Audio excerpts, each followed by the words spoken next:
Let this be a shot that was heard around the world for a new Jesus revolution. 10 years ago, more than 400,000 young people turned out on the Mall in Washington, D.C. to pray for our country. It was the beginning of what came to be known as the Call, a series of strategic prayer events around the country that brought millions of people to their knees to fast, pray, and intercede for America. The Call was the dream of Lou Engle, a man with a rare zeal and burden to see 2 Chronicles 7:14 come to life. If my people who are called by my name will humble themselves and pray and seek my face and turn from their wicked ways, then I will hear from heaven and will forgive their sin and heal their land. In the last decade, there have been a number of calls from coast to coast and around the world. In 2008, the call went to Jerusalem, where Engle and others prayed for the spiritual wall between Jews and Gentiles to come down. Today, the call is still going strong and is headed to Sacramento, California in September for its 10th anniversary, and to once again move the heart of God for this nation.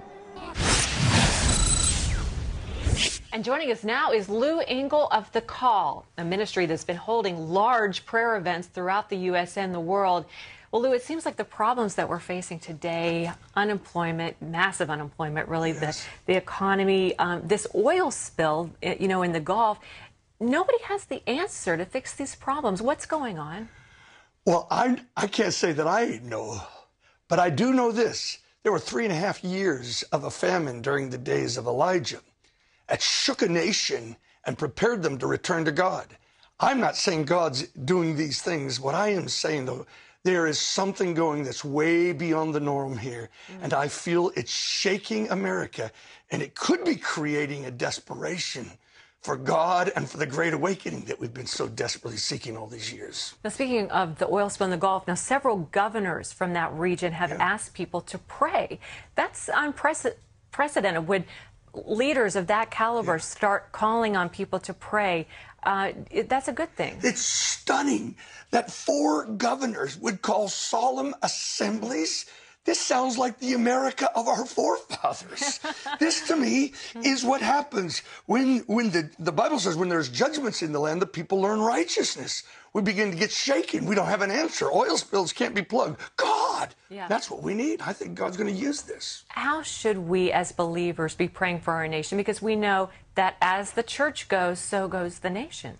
Well, I think we have to be believing for a Jesus movement like happened 40 years ago. The 60s, 40-year generations over. We're sweeping into the Jesus movement days. We've got to be believing God for the promises of a great awakening. But secondly, we need to pray, God, raise up righteous people in the top places of this nation. The fact is, those who have the authority in those high places set the agenda that destroy families or raise up families. And so that's how we need to be praying. God, have mercy, raise up the righteous. Well, I've known you for 10 years from that very first call in D.C. where more than 400,000 people showed up. What's the theme of this call in Sacramento?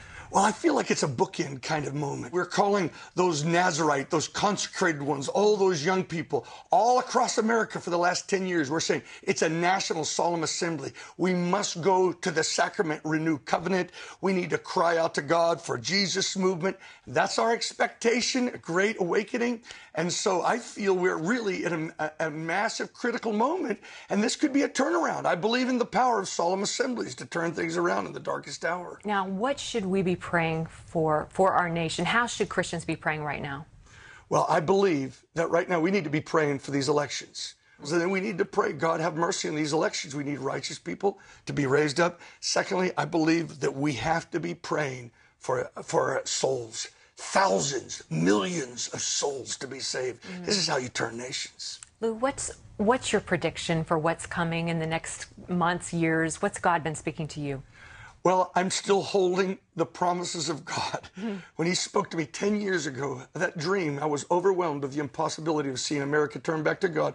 And Luke 1:17 downloaded like a scroll in front of me.